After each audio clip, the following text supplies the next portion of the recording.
খরচ যেভাবে বাড়ছে, আমাদের ইনকাম কি সেই অনুপাতে বাড়ছে? কোশ্চেনটা অনেক বেশি ক্রিটিক্যাল এবং বাস্তবধর্মী। আমাদের ইনকামের সাথে আমাদের এক্সপেন্সের ব্যাপারটা মিলাতে গেলে আমরা কি করি? হতাশ হয়ে যাই এবং হতাশ হওয়ার মতোই। কারণ দিনকে দিন খরচ বেড়ে যাচ্ছে, কিন্তু সেই অনুপাতে আমার ইনকাম কি বাড়ছে?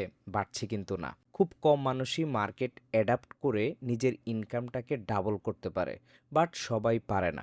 সো আজকে আমরা এই জিনিসটা নিয়ে আলোচনা করব যে দুইটা জিনিসকে, ইনকাম এবং এক্সপেন্স, কিভাবে আমরা কম্বাইন করে ভালো একটা পজিশনে যেতে পারি এবং নিজের জায়গাটাকে ইমপ্রুভ করতে পারি। হে এভরিওয়ান, আজকের বোরিং পডকাস্টে আপনাদেরকে স্বাগতম। আমি অলরেডি বলেছি আজকে আমরা ইনকাম এবং এক্সপেন্স এই দুইটা জিনিস নিয়ে কথা বলবো। তবে এখানে আমি আরও একটা জিনিস আপনাদেরকে বলতে চাই। বোরিং পডকাস্ট প্রাইভেট নামেও কিন্তু আমাদের একটা সিরিজ আছে, যেটা আমাদের ইনার সার্কেল মেম্বারদের জন্য। সো ওই এপিসোডগুলো যদি আপনারা এনজয় করতে চান, তাহলে আমাদের ইনার সার্কেলে আপনি জয়েন করতে পারেন। সো আমি আজকে প্রথমেই রিয়েলিটি নিয়ে কিছু কথা বলবো। যেমন আজকে আমি যখন ভিডিওটা রেকর্ড করতেছি, আজকের দিনের হট টপিকস হচ্ছে হাসনাত আবদুল্লাহর খেজুর বিতরণের ব্যাপারটা, যে কতটুকু খেজুর বরাদ্দ কোন কোন জায়গার জন্য। তার কয়েকদিন আগে ধরেন, যেহেতু ইরানের যুদ্ধ চলতেছে, ইসরায়েল বা আমেরিকা সব কিছু মিলিয়ে, তখন হচ্ছে তেল নিয়ে একটা সংকট, এগুলো নিয়ে হচ্ছে একটা মানে খুবই ব্যাড সিচুয়েশন যাচ্ছে। দেখেন, একটার পর একটা সিচুয়েশন আসতেছে, জিনিসের প্রাইস বাড়তেছে, এক একটা নিউজ আসতেছে, আপনি সব কিছুর দিক থেকে আপনি আপডেট নিউজ আপনার কাছে আছে এবং আপনি সব জায়গায় কমেন্ট করতেছেন, আপনি আপনার মতামত দিচ্ছেন, সব কিছু করতেছেন। বাট এই যে প্রত্যেকটা জিনিসের প্রাইস বাড়তেছে, গত বছর যে জিনিসটা আপনি 100 টাকা দিয়ে কিনেছেন, আজকে যদি সেটা কিনতে যান, দেখবেন ওই দামের সাথে টাকার কারেন্সি বলেন, সব কিছু মিলিয়ে ওইটার প্রাইস ডাবল। আপনি যদি একটু গোল্ডেন মার্কেটে যান, আমি গতকালকেও মার্কেটে গিয়েছিলাম, তো গোল্ডের প্রাইস এখন বর্তমানে কত, 2,70,000 বা এরকম আশেপাশে চলতেছে। অথচ আমি নিজেই একসময় গোল্ড কিনেছি 50,000 টাকা ভরি দিয়ে। তো টাকার মানটা আসলে কিভাবে কি হচ্ছে, আপনি ব্যাপারটাকে যদি রিয়েলাইজ করেন, আপনার যদি ইনকামটা একটু কম হয় বা আপনার স্বল্প আয়ের একজন মানুষ যদি আপনি হন, তাহলে বুঝবেন রিয়েলিটিটা অনেক টাফ। আপনার দৈনন্দিন জীবনের যতগুলো জিনিস আপনার প্রয়োজন আছে, সেগুলোকে আপনি কখনো কিন্তু ফেলে দিতে পারবেন না। সেটা হতে পারে ইন্টারনেট বিল, সেটা হতে পারে ইউটিলিটি বিল, সেটা হতে পারে বাসা ভাড়া, সেটা হতে পারে আপনার বাচ্চা কাচ্চার খরচ, সেটা হতে পারে আপনার দৈনন্দিন জীবনের আরও মৌলিক যে ব্যাপারগুলো আছে সেগুলো। আগে আপনি আপনার বাচ্চাদেরকে স্কুলে পড়াইতেন, খরচ কম ছিল, এখন কিন্তু সেটা সেম না। আবার যদি আপনি চিন্তা করেন, বাসা ভাড়া আগে একরকম ছিল, এখন হচ্ছে আরেক রকম। আমি আমার নিজের পার্সোনাল ক্যারিয়ারে, যখন আমি মাত্র স্কিল শিখতেছি, তখন এমন ছিল যারা মোটামুটি 25-30 হাজার টাকা ইনকাম করতো, তারা খুব সুন্দরভাবে চলতে পারতো। এমনকি তারা সেই টাকা থেকে টাকা সেভ করতে পারতো। বাসা ভাড়া ছিল ধরেন 8,000-10,000 টাকা। তারপর খাওয়া দাওয়ার জিনিসপত্রের দাম কম ছিল। নেট বিল ধরেন 500 টাকা হইলেই চলে যাইতো। মানে ইলেকট্রিসিটি বিলটা কম ছিল। অন্যান্য জিনিসপত্রের দাম কম ছিল। এখন আপনি যেকোনো জিনিসে ধরতে গেলেই জিনিসের কিন্তু প্রাইস বেশি। এই যে সব কিছু আপনার আশেপাশে আপডেট হচ্ছে, দাম বাড়তেছে, সেই অনুযায়ী আপনি আপনার জায়গাকে কতটুকু ডেভেলপ করেছেন ওই এক্সপেন্সের জন্য। ওই এক্সপেন্সটাকে যদি আপনি নিজের সাথে মিলাইতে যান, আপনার আগে ইনকাম ছিল 50,000 টাকা, এখনও আপনার ইনকাম 50,000 টাকা।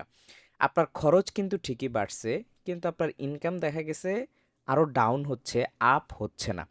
তো এখানে অধিকাংশ কথাগুলো আমি এই কারণেই বললাম, রিয়েলিটি যেগুলো, যে আমরা অনেক আপডেট পাচ্ছি, আমরা নিজেরা দেশের রাজনৈতিক হইতে সব কিছু আমরা নিয়ে কথা বলতেছি, আমরা সব কিছু জানি বুঝি, বাট আমাদের নিজের জায়গাটাকে এক্সপেন্সের সাথে যে নিজেকে কম্বাইন করব বা ওই অনুযায়ী যে নিজেকে ডেভেলপ করব, ওই রিয়েলিটির সাথে যে নিজেকে ম্যাচ করাবো, এই জায়গাটাকে আমরা কি করি না, পাত্তা দেই না। সহজ হিসাব, এই জায়গাটাকে আমরা মানে ব্যালেন্স করতে পারি না। আগে যদি 50,000 টাকা ইনকাম করতেন, এখন যদি সেটা 1,00,000 টাকা না হয় আপনার, তাহলে দেখবেন যে আপনার ওই এক্সপেন্স হিসাব করতেই আপনার কিন্তু অবস্থা খারাপ হয়ে যাবে। সো এই রিয়েলিটি চেকটা আপনাদেরকে বলার কারণ একটাই যে আপনাদেরকে আসলে নিজেকে নিয়ে হিসাব করতে বসতে হবে। কাগজ নিবেন, কলম নিবেন, নিয়ে আপনি হিসাব করবেন যে আগের সময়ের সাথে আপনার বর্তমান সময়ের পার্থক্যটা কিভাবে তৈরি হচ্ছে। টাকার সাথে আপনার প্রত্যেকটা জিনিস কি ব্যালেন্স হচ্ছে? আপনি কি এভাবেই চলবেন নাকি নিজেকে ইমপ্রুভ করবেন? প্রত্যেকটা জিনিস নিয়ে আপনাকে কি করতে হবে? ক্যালকুলেটিভ ওয়েতে চিন্তা করতে হবে। নট জাস্ট হ্যাঁ, আমি সোশ্যাল মিডিয়াতে শেয়ার করলাম, আগে ভালো ছিলাম, আগে এইরকম ছিল, এখন এইটার দাম বেশি, এখন এইটা পাওয়া যায় না। এরকম আমি কথাবার্তা যদি বলি, আমার কোনো কিছু কি ইমপ্রুভ হবে? কোনো কিছুই কিন্তু ইমপ্রুভ হবে না। সো এই রিয়েলিটি চেকটা এজন্যই আপনাদেরকে বলা যে আসলে আপনি আপনার নিজেকে কতটা ম্যাচিং করতে পারতেছেন বর্তমান সময়ের সাথে। ওই সময়ের সাথে যদি আপনি নিজেকে একটা লেভেলে না নিয়ে আসতে পারেন, পজিশনে না নিয়ে আসতে পারেন, তাহলে ডে বাই ডে আসলে ইনকামের সাথে এক্সপেন্সের আপনি কোনো কিছু মিলাতে পারবেন না। আমি আমার পার্সোনাল অবজারভেশন থেকে দেখেছি, যেহেতু অনেক ফ্রিল্যান্সারদের সাথে আমাদের কাজ করা হয়, তারা অনেক আগে একটা স্কিল শিখেছে, অনেক আগে থেকে তারা একটা সার্ভিস দিয়ে যাচ্ছে, সেই জায়গাটা থেকে তারা কখনো বের হতে পারে নাই। ওই জায়গাটার মধ্যে যে কিছু নতুন স্কিল অ্যাড করা বা সময়ের সাথে সাথে নিজেকে আপডেট করা, এই জিনিসগুলো তারা করে নাই। তাদের কথা হচ্ছে, আমি একটা স্কিল শিখেছি, ওইটা দিয়ে আমি হয়তো বা একসময় অনেক ভালো ইনকাম করেছি, কিন্তু বর্তমানে সেটার কাজও কম, আবার আমার ইনকামটাও কিন্তু ব্যালেন্স হচ্ছে না। এই জিনিসটা তাদের ব্রেনে প্রপারলি কাজ করে না, এবং এটা তাদের একটা ইগো প্রবলেম বলা যায়, আবার লেজিনেসও বলা যায়, বিভিন্নভাবে বলা যেতে পারে। এটা বেশ কয়েকটা প্রবলেমের একটা কম্বিনেশন। সো এই প্রবলেমগুলো যদি আপনি কাটিয়ে উঠতে না পারেন, তাহলে আপনার আসলে আপনি এই জায়গাটাকেই ইনকামের সাথে এক্সপেন্সের আপনার ব্যালেন্স কখনোই হবে না। এক্সপেন্স আপনার বাড়বে কিন্তু ইনকাম সেই অনুযায়ী বাড়বে না। এক্সপেন্স থেকে আপনার ইনকাম অবশ্যই ডাবল করতে হবে, তা না হলে আপনি কিছু আপনার সেভ করা বা আপনার যে কোনো সময় যে কোনো একটা প্রবলেম হতে পারে, সেটার জন্য একটা এক্সট্রা অ্যামাউন্ট রাখা, এই জিনিসগুলো কিন্তু আপনি তখন আর করতে পারবেন না। ওই সময়টা আপনার জন্য লাইফের একটা রিস্কি মোমেন্ট তৈরি হয়ে যাবে। সমস্যা যে শুধুমাত্র আপনার স্কিল আপডেট করতে হবে ব্যাপারটা এরকম না। এই যে আমি কথাগুলো বলতেছি, এখানে আপনার মাইন্ডসেট চেঞ্জ করার যে ব্যাপারটা, এইটাই যদি আপনি না করতে পারেন, আপনি নতুন স্কিল শিখে লাভটা কী হবে? আপনার ধ্যান ধারণা, চিন্তা ভাবনা, আপনার কাজ করার যে প্রসেস, আপনার চিন্তা ভাবনার যে ক্যালকুলেটিভ ওয়ে, এই জিনিসগুলো যদি আপনি আসলে চেঞ্জ না করতে পারেন, আপনি যতই নতুন নতুন কিছু শিখেন, যতই নিজেকে আপডেট করেন, কোনো প্রকার লাভ কিন্তু হবে না। আপনার নিজের ভিতরটাকে প্রথমে কি করতে হবে? রিফাইন করতে হবে যে সময়ের সাথে সাথে আমি আসলে নিজেকে কোন জায়গায় নিয়ে যেতে চাই, বর্তমানে কোন জায়গায় আছি, ওই জায়গাটায় যেতে হইলে আমাকে আর কি কি কাজ করা লাগবে। এই যে চিন্তাধারার ব্যাপারটা, এই ব্যাপারটা আমাদের ভিতরে কাজ করে না। আমরা পড়ে আছি ওই যে আমাদেরকে কতটুকু খেজুর দেওয়া হবে, আমাদেরকে ওই তেলের সংকট পড়বে কিনা, যুদ্ধ চলতেছে, সব কিছু মিলে আপনি এগুলোর যে খোঁজ খবর রাখবেন না তা না, অবশ্যই রাখবেন। বাট এগুলোতে আমরা এতটা পরিমাণ প্রায়োরিটি বেশি দিয়ে ফেলি, এতটা পরিমাণ সময় দিয়ে ফেলি, দিন শেষে দেখা যায় যে আমি আমার জায়গায় আছি, আমার কোনো ইমপ্রুভ হচ্ছে না। তাই আপনার চিন্তা চেতনাটাকে চেঞ্জ করার মতো আপনার মাইন্ডসেট রেডি করে ফেলতে হবে। মার্কেট কিন্তু প্রচুর পরিমাণ চেঞ্জ হয়, এবং এই চেঞ্জ হওয়ার সাথে সাথে আমি নিজেকে কতটুকু চেঞ্জ করতে পারতেছি, এটা অনেক বড় একটা ফ্যাক্টর।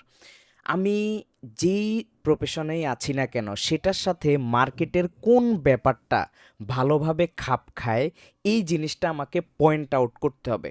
আমি শুধুমাত্র ট্রেন্ড দেখলাম, ট্রেন্ড দেখে একটা জিনিস শিখলাম, একটা জিনিস আপডেট করলাম, একটা স্কিল আমি নতুন অ্যাড করলাম, সেটা করলেই কিন্তু হবে না।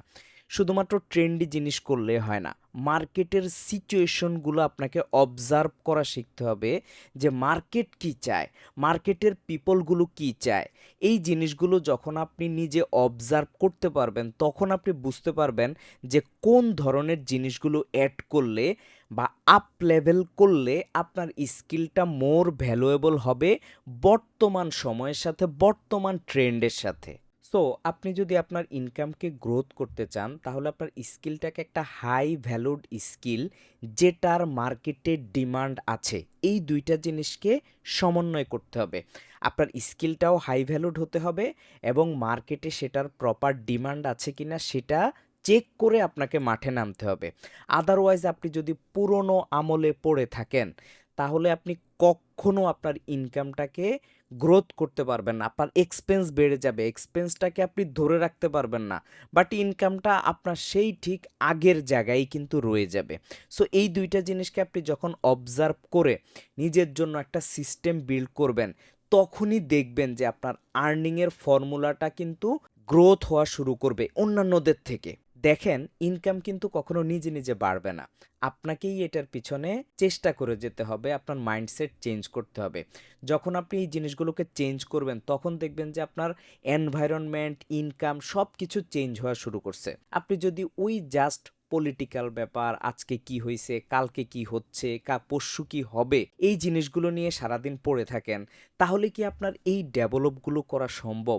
কারণ এগুলোতে যদি আপনি ডেভেলপ করতে চান, আপনাকে তো সময় দিতে হবে। সো এই সময়টা পেতে হলে মানে সময়টা যদি আপনি নিজেকে দিতে চান, তাহলে তো আপনি ওই জায়গাগুলোতে এতটা সময় স্পেন্ড করার টাইম আপনার থাকার কথা না। সো প্রবলেমটা কোথায়? প্রবলেমটা আমাদের নিজের। আমি নিজেকে ডেভেলপ করতেছি না এবং ডেভেলপ করার যে মাইন্ডসেট, সেটাও আমরা বিল্ড করছি না। আপনি জাস্ট নিজেকে একটা প্রশ্ন করেন, গত বছর আপনার খরচ কেমন ছিল, এই বছর আপনার খরচ কেমন বেড়েছে? আপনি দেখবেন যে অনেক বেড়েছে। আপনার নিজেরই ব্যালেন্স করে রাখাটা অনেক বেশি কষ্ট হয়ে যাচ্ছে। আপনি নিয়তির দোষ দিচ্ছেন, আপনি কপালের দোষ দিচ্ছেন, আমার লাক ভালো না, এইটা সেইটা ওইটা। বাট আপনার পাশাপাশি অন্য কেউ আরেকজন, সে কিন্তু ঠিকই ডেভেলপ করতেছে। সময়ের সাথে সাথে সে তার আর্নিংটাকে নেক্সট লেভেলে নিয়ে গেছে, ডাবল করে ফেলছে। সো তার কিন্তু কষ্ট হচ্ছে না এই এক্সপেন্সটা বিয়ার করার। সো আপনারও কিন্তু এই জিনিসটার চেষ্টা চালিয়ে যেতে হবে, তাহলেই আপনি ইনকামের সাথে আপনার এক্সপেন্সের একটা ভালো সামঞ্জস্য তৈরি করতে পারবেন। পৃথিবী এখন এমন একটা সময়ের মধ্য দিয়ে যাচ্ছে যেখানে খরচ কমার কোনো চিন্তা ভাবনা আপনি করলে সেটা পুরোপুরি ভুল। কিন্তু ইনকাম বাড়াতে গেলে আপনাকে কিন্তু পরিশ্রম করতে হবে। এখানে আপনাকে টেকনিক খাটাতে হবে, আপনাকে মানুষের সাথে মিশতে হবে, কমিউনিটির সাথে থাকতে হবে, আশেপাশে খেয়াল রাখতে হবে কি হইতেছে, কি চলতেছে। সো আপনি যদি নিজেকে ইনকামের সাথে এক্সপেন্সের ব্যাপারটাকে একটা সামঞ্জস্যতে নিয়ে আসতে চান, নিজেকে চেঞ্জ করার জন্য এখনই তৈরি হয়ে যান। আদারওয়াইজ আপনার সময়ের সাথে সাথে খরচ বাড়বে, নিজেকে দোষারোপ করবেন, বাট আপনার ইনকাম বাড়বে না। আজকের বোরিং পডকাস্ট আপনাদের কেমন লাগলো অবশ্যই কমেন্টে জানাবেন, এবং কি রিলেটেড টপিকস নিয়ে আপনাদের জন্য বোরিং পডকাস্টের এপিসোড নিয়ে আসলে আপনাদের হেল্প হবে সেটাও কমেন্টে জানাবেন। দেখা হবে অন্য কোনো একটা ভিডিওতে। Thanks everyone.